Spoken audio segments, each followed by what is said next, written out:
I basically only took machine learning course. I was completely sold. I was obsessed with it. I hate lead code. There's Google DeepMind, there's OpenAI, Anthropic, Meta, NVIDIA, and so on. If you really want to get a job in AI, I don't know how wonderful it will be. I think it will be a lot of pain, but but it will definitely be a net positive. It's hard, but it's also the best time to do it. It's like that's this paradoxical setting here. AI is booming, but most people are learning it the wrong way. They're stuck in tutorial hell, grinding LeetCode, or memorizing theory without actually building projects. But what if you could skip all of that and focus on what actually works? Today I'm talking to a top 1% AI researcher, Boris Meinardis, about the biggest mistakes beginners make and how they can avoid them. For anyone's new, my name's Dev, and I created GPT Learning Hub around a year ago. I've worked with creators like NeetCode, and we even had 3Blue1Brown endorse our ML programming platform. Today I'm talking to Boris, so grab a cup of coffee and enjoy the video. Again, I've been doing AI for like, let's say like deliberately studying AI for 4 years. Before that, I did like 2 years of like computer engineering where I had like math and physics and all of that. That helped me study AI, right? So it supports it. And I applied to many different roles. I applied multiple times to DeepMind, to Microsoft or Meta or wherever, and I didn't get anything, not even invited. I got invited to Amazon once. I had an interview with a Google DeepMind researcher at some point, but I failed all of them. It's just not giving up. You will get somewhere, and all of these intermediate steps, these stepping stones, are crucial, and you just need them. It doesn't mean that you don't need to apply in the first place to other companies or more ambitious positions. But yeah, for me, I had many different positions, actually like part-time student researcher roles in AI that were all very, very crucial to get to the point where I am now. Yeah, I think that's perfectly said. And I think it's also important for people to recognize that it's 100% possible to still land those positions right now. So a lot of people are worried that if I put in the work right now, will I even have a chance of landing one of these like great positions where they'll get to work on something really cool? But it's still 100% possible right now. So I don't think they should stress too much over that, even though it is obviously harder right now. Yeah, no, it is. It's hard, but it's also the best time to do it. It's like, yeah, that's this paradoxical setting here. But yeah, it's again expectations. So for everyone watching that wants to get into machine learning, build a portfolio, kind of the old advice of kind of take your time, kind of explore your interests. I don't want to bash on that too much, but I think a lot of people are kind of stuck jumping from roadmap to roadmap. And I think it's really important that they kind of pick one resource. Doesn't really matter what that resource is, but kind of just commit to completing it end to end, ideally within a reasonable amount of time. That's a tricky one because it the more time you invest into some skill that you want to learn, the better. Either you invest 40 hours a week as everyone, or if you invest 80 hours a week, you'll just be at double the speed, right? I'm not saying that I would recommend that. It's very stressful and not sustainable in the long term, but just to illustrate with some numbers to make it clear what I mean by that. So I definitely agree that the more work you put in, the likelier you will be to make progress faster than others that work less. That said, you won't be able to invest that much time if you're not doing something that you actually enjoy. So if you're constantly forcing yourself to wake up, to sit down, to read papers, to code things, to debug for hours and hours, if you don't enjoy the actual project that you're working on, the things that you are learning, it will simply be very tough to sustain that. I definitely agree with, so that aside, with respect to how you invest your time. Now, with respect to resources that you use, in general, I think yes, you will never find the perfect resource. So just pick one and stick with it. But stick with it doesn't mean that you have to force yourself to learn everything from this one resource. It means use it as the curriculum and learn all the contents, but also leverage other resources to understand things that you might not be understanding from this one main resource that you're using. watch YouTube videos, read blog posts, ask an LLM to explain you something where you can interactively ask questions. So definitely try that. But as I often say, after you have learned the basics, I would definitely recommend also a project-based learning approach. So yes, definitely building a portfolio. Machine learning is in many, many areas such an empirical science where you just have to code a lot and test a lot and just learn different frameworks, learn how to write slightly more efficient code, perhaps to run things faster. It's important to understand what projects are for, especially again, if you're a beginner, projects are there for you to learn. And if you just view it like that, as the objective you're optimizing is information gain or just learning new things, you'll naturally progress to more and more complex projects and more impressive projects that will then naturally just impress not reviewers, recruiters or companies or employers. So yeah, it's just always a learning process. Yeah, and I love the part you said about projects not needing to be unique. They're more for your learning. So I think a lot of people getting started worry about whether or not the project they're going to build is unique, right? Has someone implemented this before? But I think that doesn't matter when you're first trying to build a portfolio. It's more about, is implementing this project going to teach me something? So if I re-implement this paper, sure, other people have implemented this before. If I check the GitHub repository, like for the authors or researchers, obviously you can find the same code, but actually reproducing that yourself, or when possible, without looking at the researcher's code, is still going to be like a wonderful learning experience.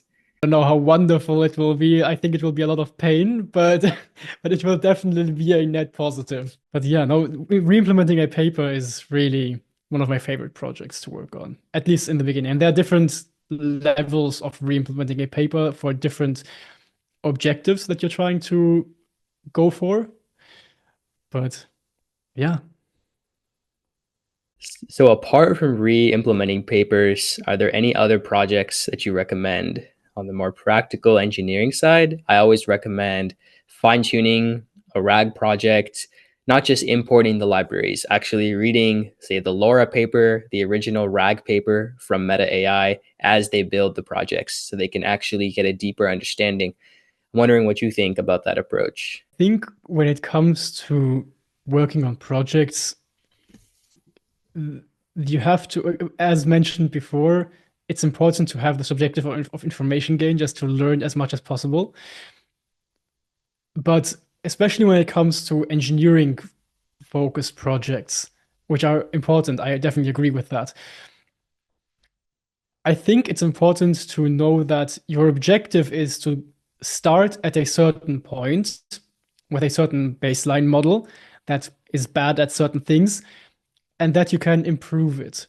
If you start with an LLM and you want to have it process some documents or some large library that you have or some database that you have, which it just can't do that great out of the box, then you know, okay, here's a tool that I could use, which is called RAG, for example, and that I can implement. And by implementing that, you learn how it works, you learn where its shortcomings are, how to improve it. There's a ton of literature on RAG if you really want to go in depth into really optimizing that as much as possible. And it's always this idea of, okay, I'm starting at point A and trying to improve. And what are the tools or the techniques that I know or that I can learn, that I can look up to improve that project? So I think projects in general that that can leverage this step-by-step iterative improvement process are really great. And that means that I think projects that you can apply to your own life, for example, can be relevant. Just again, for some people, it just might be easier to think of a problem that's more hands-on and more real than just coming up with an abstract problem. Okay, let's optimize the transformer-based architecture such that we can get more better negative log likelihood scores. That's a bit abstract, okay? But if you have like more of a practical project where, oh damn, I want this model to run faster, so I have to implement more efficient inference techniques, or well, this model is way too large. I can't actually run it on this GPU that I have with this memory. So okay, I might need to look up distillation techniques or quantization techniques or all of these, yeah, ideas. Again, so that's for some people perhaps just more realistic, or no, not realistic, but easier to get behind, if that makes sense. Yeah, that makes complete sense. It's almost like you want to get as close to possible to discovering the techniques on your own as you can. Obviously, we're not when we're starting out, we're not top researchers or anything like that. So it's not going to be a one-to-one thing, but it's like we want to get as close as possible to that kind of discovering inventive process as we can. Because I think that's when the concepts really, really stick with you. Yeah, exactly. And that's also what employers are often looking for. You're starting with some baseline and you're iteratively improving it with different techniques that you know or that you will learn or that you can just look up. You don't have to reinvent everything.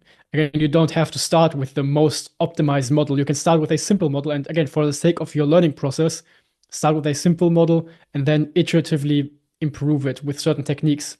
And then you can measure the progress. You can have some nice visualizations so you can actually see which technique or which improvements has which effect.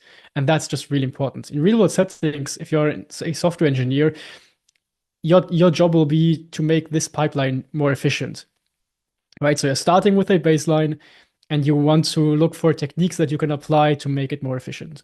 On the note of building projects, is it more important for beginners to get a strong theoretical foundation, or is it better to take advantage of all these existing frameworks so they can build their first project sooner? So I jokingly always emphasize to viewers that they should not be a TensorFlow Timmy, which is like my term for people who just import libraries without any understanding of the underlying math. No hate to TensorFlow, of course. I think it depends on the point where you're at. I think it's good. The very first step would be you have no idea where you start.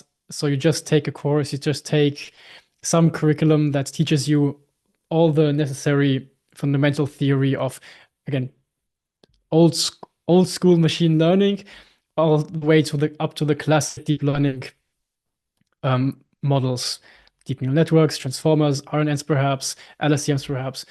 Perhaps if you're a bit explorative, also graph neural networks or all these different kind of techniques.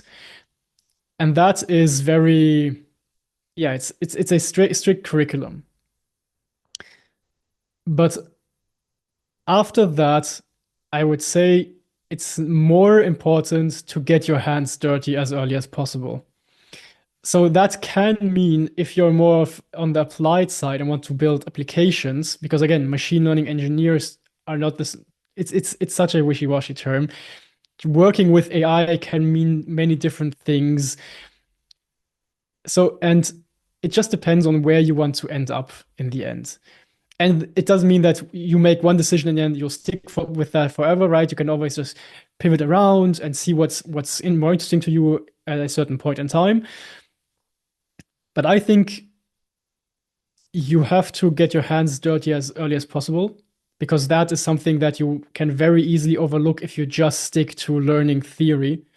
If you just learn all the theory about certain machine learning models and you just can't implement them and can't realize them because you have no idea how to fit that onto a GPU, it just won't work. You have to do both. And I think it's easier to stick with just watching lectures because you then don't have to think of what to do next. You just do what they tell you. It's obviously tough to learn, but for me at least, also it's easier to just follow a curriculum and just put in time, just learn. I mean, they just tell me what to do and I just do it, right? But working projects is something very different. And I think it's absolutely okay in the beginning to just be a TensorFlow Timmy, to just get your hands dirty.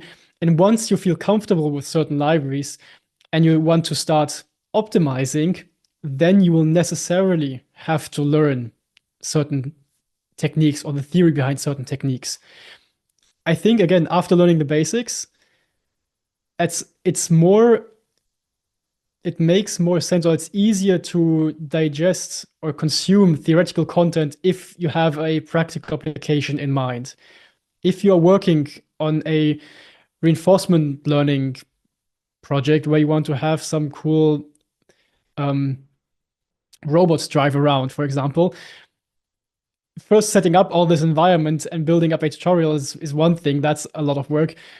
But then if you actually want to train this model and make it better or improve it, at that point you just have to learn the theory and have to understand how it works to know how to improve it. So that's where it just is much more applied, the theory that you learn, and has much more context, right? So I think it's a good balance between both that's necessary. You can always just for fun read papers on the side, which is also what I recommend, but especially as a beginner, I feel like for many people it would make more sense to learn theory in the context of something that they're actually working on. 100%. That actually gives some motivation as to why they're learning all of this theory rather than learning it like in a black hole, in a vacuum. Like I kind of give the same advice to people when it comes to all the maths you need for machine learning. So some people kind of think they need to go and complete a whole multivariable calculus course before they start learning machine learning. But I would say no. I think you need like only like fairly basic math to start studying machine learning, basic derivatives, matrix multiplication, and then you can get started. And then once you get to a topic like backpropagation, then okay, then you can go and review some multivariable calculus so that you can understand backpropagation. But it's like there's no need to learn multivariable calculus in a vacuum all before you even get started with exploring machine learning concepts. Absolutely. Again, that's where I differentiate between the basics. And again, that's where you just have a curriculum, where you just have a course, it takes you through all the basics, and you just learn that. And if the course is decently well put together, then it will be motivated to why this is important. Because if you have a machine learning course and learn the math in the context of machine learning, then it will all likely be motivated by the goal that you're trying to achieve. So yeah, exactly. I really 100% agree. Next, you might want to check out my video on the rise and fall of ChatGPT. With new models like DeepSeek, things are getting a lot more interesting. Check it out. I think you'll like it.